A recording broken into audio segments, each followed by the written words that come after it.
ఈరోజు శనివారం కదా, స్కూల్కి హాఫ్ డే కింద ఓన్లీ స్నాక్స్ బాక్స్ అంతే ఉంటుంది. ఇద్దరికి లంచ్ బాక్స్ ఉండదు.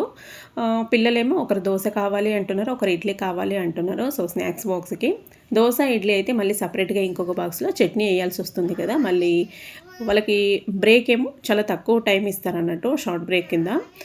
సో ఇంకా స్నాక్స్ అంటే లైట్గా ఉండాలి అనేసి నేను ఇంకా వాళ్ళు అడిగినట్టే దోశ ఇడ్లీ కాకుండా ఇలా చేస్తూ ఉన్నాను. దోశ పిండిలోకి క్యారెట్ తురుము, కొత్తిమీర, ఉల్లిపాయ ముక్కలు, ఉప్పు వేసేసి ఒక 2-3 టీ స్పూన్లంతా బొంబాయి రవ్వ వేశాను. సో అంతా బాగా మిక్స్ అయ్యేలాగా మిక్స్ చేస్తూ ఉన్నాను. చట్నీ అవసరం లేకుండా ఇలాగ అన్నీ అందులోనే వేస్ట్ చేసామంటే చాలా టేస్ట్ బాగుంటుంది అండ్ ఇష్టంగా కూడా తింటారు. సో అంత బాగా మిక్స్ చేసేసాను. అదేనండి, గుంత పొంగనాలు చేస్తున్నాను. ఇవి చాలా తక్కువ చేస్తూ ఉంటాను, ఎక్కువ చేయను. ఎందుకంటే దీనికి నూనె ఎక్కువ పడుతుంది కదా. అలా గుంతలోకి బాగానే ఒక పావు టీ స్పూన్ అన్నట్టు వేయాల్సి ఉంటుంది కదా. అందుకే నేను ఎక్కువ ఈ గుంత పొంగనాలు ప్రిపేర్ చేస్తలేను. సో ఇది కూడా చాలా ఇష్టంగా తింటారు. వాళ్ళకి తెలియకుండా నేనైతే ఓకే దోశ ఇడ్లీ పెడతాననేసి ఇలా గుంత పొంగనాలు అయితే ప్రిపేర్ చేస్తూ ఉన్నాను. గుంతలోకి అన్నిట్లోకి నూనె వేసేసి అన్ని గుంతలు బాగా స్ప్రెడ్ అయ్యేలాగా ఇచ్చేసాను.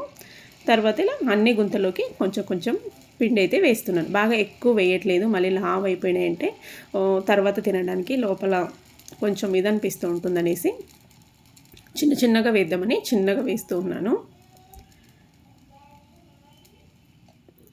సో ఇలా అన్ని గుంతల్లోకి పిండి వేసేసాను. పైన మళ్ళీ నూనె అయితే వేయట్లేదు, నేను మూత క్లోజ్ చేసేసాను. సో ఒక సైడ్ కాలేవి,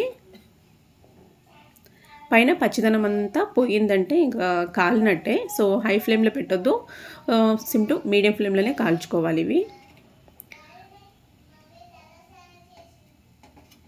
ఇలా నిదానంగా టర్న్ చేద్దాం. ఎక్కువ ప్రిపేర్ చేస్తలేను కదా, అందుకే పెనం కొంచెము ఆయిల్ పట్టినట్లేదు. సో ఇలాగా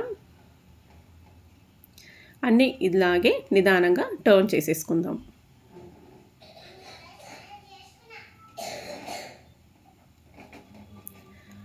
స్పీడ్గా తీసేస్తే మళ్ళీ పెనానికి గీతలు పడిపోతుంది, నాన్ స్టిక్ మంచిది కాదు అనేసి కొంచెం నిదానంగా తీస్తూ ఉన్నాను.